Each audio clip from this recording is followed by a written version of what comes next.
مسیح میں آپ کی سلامتی ہو اور مسیح کا فضل آپ اور آپ کے گھرانوں پر ہمیشہ بنا رہے اور خداوند آپ سب کو آسمانی بادشاہت میں شریک ہونے کا گہرا فضل بخشے۔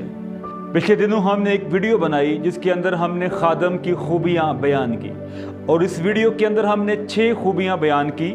جو ہم نے خوبیاں دیکھی وہ بھی ایک اہم پہلو پر بات کرتی ہیں، لیکن یہ جو خوبی میں آج آپ کے ساتھ شیئر کرنا چاہتا ہوں، آج 7ویں خوبی آپ کے سامنے میں بیان کروں گا۔ 7ویں خوبی ہے تعلیم دینے کے لائق ہو۔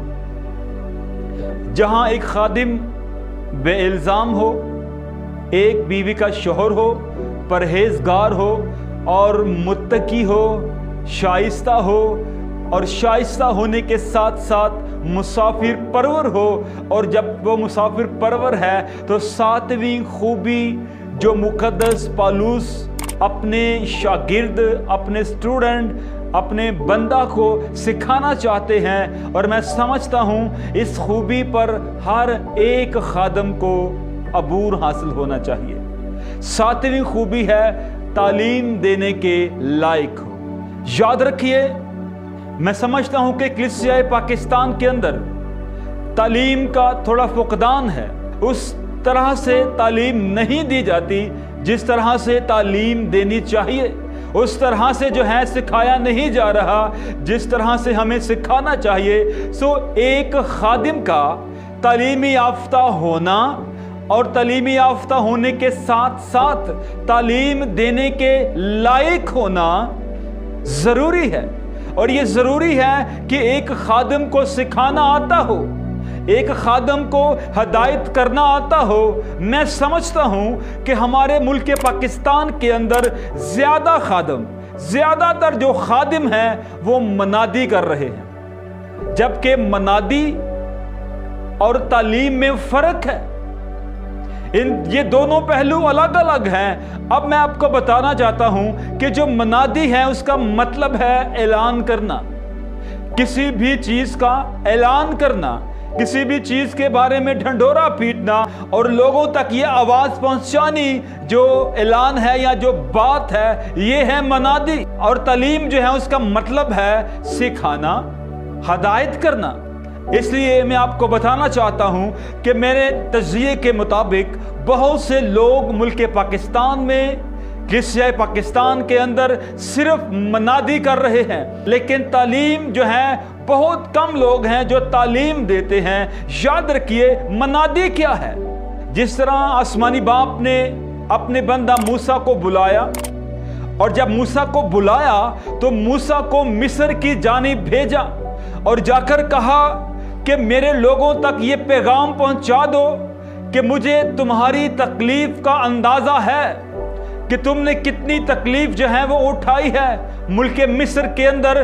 اب میں تمہیں یہاں سے نکالنے کو ہوں، اور موسیٰ سے کہا کہ ان کو جا کر بتا دو کہ میں فزیوں، ہوئیوں اور یبوسیوں کے ملک میں انہیں لے چلوں گا، جہاں پر دودھ اور شہد کی نہریں بہتی ہیں۔ اور یاد رکھیے یہ منادی تھی، اور یہ منادی صرف بنی اسرائیل قوم کے اندر نہ کی گئی، بلکہ موسیٰ نے خدا کے حکم کے مطابق بزرگوں کو جمع کیا، اور بزرگوں کو جمع کرنے کے بعد وہ فرعون کے محل کے اندر اس کے دربار میں پہنچ گئے، اور جا کر وہاں پر بھی یہ اعلان کر دیا کہ خداوند لشکروں کا خدا چاہتا ہے کہ میری قوم کو یہاں سے جانے دے۔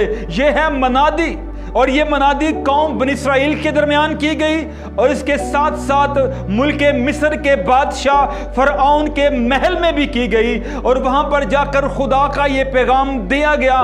اور جب خدا نے اپنی قوم کو موسیٰ کے وسیلہ سے ملک مصر سے نکال لیا، اور جب نکال کر وہاں سے چلے گئے، اور میں سمجھتا ہوں کہ جب موسیٰ پہاڑ پر خدا کے ساتھ رفاقت کر رہا ہے تو وہاں پر خدا نے اپنے بندہ موسیٰ کو पहले मनादी के लिए तैयार किया और फिर तालीम के लिए तैयार किया, और जब कौम को वहां से निकाल लाए तो फिर कौम को कुछ सिखाने के लिए खुदा ने अपने बंदा मूसा को शरीयत दी, यानी कि तालीम दी, और जाकर कहा कि जाओ मूसा, इन्हें बता दो कि इन्होंने क्या खाना है, क्या पीना है, क्या इनके लिए हलाल है, क्या इनके लिए हराम है, क्या पहनना है, किस तरह से रहना है, किस तरह से इन्होंने जिंदगी गुजारनी है। और कहा कि जाकर इन्हें बता दो कि इन्हें रिश्ते कैसे करने हैं, इन्हें हराम जानवरों की तमीज, इन्हें हराम कामों की तमीज, इनसे अगर खता हो जाए तो कुर्बानी कैसे करनी है। ये सारी बातें जो है मुकद्दस मूसा ने इनको जाकर सिखाई है। ये है तालीम। पहले मनादी की जाकर, और जब वहां से निकाल कर ले आया तो फिर उन्हें तालीम दी, और जिंदगी के तमाम पहलुओं के ऊपर उन्हें तालीम दी गई, सिखाया गया और कहा गया कि इस तरह से अब जिंदगी गुजारनी है। और जब हम मनादी की बात करते हैं तो खुदावन यीशु मसीह ने अपने शागिर्दों को इंजील की मनादी करने का हुक्म दिया है, और जहां पर मनादी करने का हुक्म दिया कि जाओ सारी खलक के सामने इंजील की मनादी करो, और कहा कि उनको इन बातों की तालीम दो जिनका मैंने तुम्हें हुक्म दिया है। यानी कि मसीह खुदावंद खुद भी तालीम पर जोर देते हैं, अपने शागिर्दों को भी तालीम पर जोर दिया है, कहा कि जाकर उन्हें तालीम दो।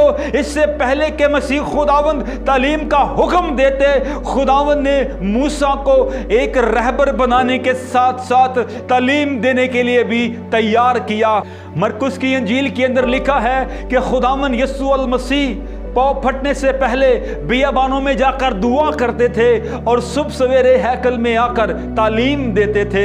खुदावन यीशु मसीह की जिंदगी जो है वो तालीमाती वाई से भरी हुई है। और भी हम जब खुदावन यीशु मसीह को देखते हैं तो वो जगह बजगह तालीम देते थे, तालीम पर ध्यान दिया है। वो चाहते थे कि लोग तालीम पाएं। इसलिए मैं आपको बताना चाहता हूं, ना सिर्फ मूसा बल्कि खुदावन यीशु मसीह भी तालीम देते थे, और ना सिर्फ खुदावंद यीशु मसीह तालीम देते थे बल्कि उन्होंने अपने शागिर्दों को भी अरशाद आज़म के अंदर सिखाया। मैं कई बार कहता हूं कि हम शायद अरशाद आज़म के पहले हिस्सा पर गौर करते हैं, सिर्फ बपतिस्मा देने पर गौर करते हैं, लेकिन बपतिस्मा के बाद तालीम देना नहायत ज़रूरी है। याद रखिए, खुदावंद यीशु मसीह खुद तालीम को बड़ी अहमियत देते हैं, और हम उनकी ज़मीनी ज़िंदगी के अंदर देख सकते हैं। जैसे हमारे सामने पहाड़ी वाइज है, वो तालीम से भरपूर है और बड़ी ज़बरदस्त तालीम उसके अंदर खुदावंद यीशु मसीह की हमें नज़र आती है। इसी तरह पतरस ने जब पहला वाइज दिया तो वो पहला वाइज भी मनादी से भरपूर था। लोगों ने जी भरकर खुदावंद यीशु मसीह के नाम की मनादी को सुना, और उस मनादी के 22 लोगों के दिलों पर चोट लगी, और जब चोट लगी तो लिखा है कि 3000 लोग उनमें मिल गए। और जो लोग मिल गए उन्होंने सबसे पहला काम क्या किया? उन्होंने सबसे पहला काम यह किया कि वो तालीम पाने और रिफाकत रखने और रोटी तोड़ने और दुआ करने में मशगूल रहे। सबसे पहली बात उनकी जिंदगी के अंदर तालीम है। जब कोई बपतिस्मा लेता है, जब कोई पानी का बपतिस्मा लेता है, जब कोई खुदावंद को कबूल करता है तो उसे सबसे पहले तालीम की जरूरत है, सिखाने की जरूरत है। हमारे यहाँ बपतिस्मे से पहले तालीम दी जाती है कि आप तैयार करें, अपने आप को बपतिस्मे के लिए तैयार करें। लेकिन यहां पर इस वाइस के अंदर हम देखते हैं, इस रेफरेंस के अंदर लिखा है कि मनादी की गई और दिलों पर चोट लगी, और जब चोट लगी है तो फिर वो बदल गए हैं और वो खुदावंद यीशु मसीह की कलीसिया में शामिल हुए हैं, और फिर उनकी तालीम और तदरीस का सिलसिला शुरू हो गया है। इसलिए मैं बताना चाहता हूं, जैसे मैंने पहले कहा कि यहां शायद हम ज्यादा मनादी पर फोकस करते हैं। आज भी ऐसा होता है कि बहुत से ऐसे खादम हैं जो सिर्फ तौबा की कॉल करते हैं। मुकामी पास्टर भी तौबा की कॉल करता है, बपतिस्मे देता है, लेकिन वो तालीम नहीं देता। ये नहीं कि वो सिखाता नहीं, सिखाता है, लेकिन वो वाइज के अंदर तालीम देता है। वीकली वाइज होते हैं उनके अंदर तालीम दी जाती है। जो नया अभी शामिल होता है जमात के अंदर, उसे तालीम पाने में मशगूल रहना है। अगर वो हफ्ते बाद सीखता है तो वो तालीम पाने में मशगूल नहीं है। अगर वो रोज रिफाकत रखता है और रोज सीखता है तो इसका मतलब है वो तालीम पाने में मशगूल है। जहां हम हफ्तावार वाइज सुनते हैं वहां हमें रोज की रिफाकत भी नहायत जरूरी है ताकि हम तालीम पा सकें। इसलिए मैं बताना चाहता हूं कि तालीम हमारे लिए नहायत अहमियत का हामिल है, क्योंकि जब खुदा ने बनी इसराइल को मिस्र से निकाला तो उनके ऊपर मिस्र के कुछ असरात थे। इसलिए खुदा ने उन्हें अपने मुकद्दस बंदा मूसा की मार्फत शरीयत दी, यानी तालीम दी कि अब मिस्र के से रसूमात या उनकी नकल नहीं करनी, बल्कि जो अहकामात मैंने दिए हैं उन पर जो है वो चलना है। तमाम वालिदैन से मेरी दरख्वास्त है कि अपने बच्चों को लाजमी मजहबी और दीनी तालीम दें, उन्हें मसीहियत की तालीम दिलवाएं ताकि उन्हें अपनी पहचान हो। जहां हम स्कूलों की तालीम दिलवाते हैं वहीं ये तालीम भी नहायत ज़रूरी है, क्योंकि हम शायद सदियों से सालों से तमाम उम्र गाते आ रहे हैं लेकिन हमें पता नहीं है। रब दी करेगी इबादत एक पीढ़ी जेड़ी आवेगी, आवन वाली पीढ़ी नूं रब दी खबर पहुंचावेगी। अब हमारा फ़र्ज़ है, हम मौजूदा पीढ़ी हैं और हम खुदावंद की इबादत करते हैं, और हमारा ये फ़र्ज़ है कि हम आने वाली नस्लों तक भी खुदावंद की इबादत, उसके कामों, उसके हुक्मों, उसके आइन और उसकी तमाम बातों को पहुंचा दें। खुदावंद आप सबको बरकत दे।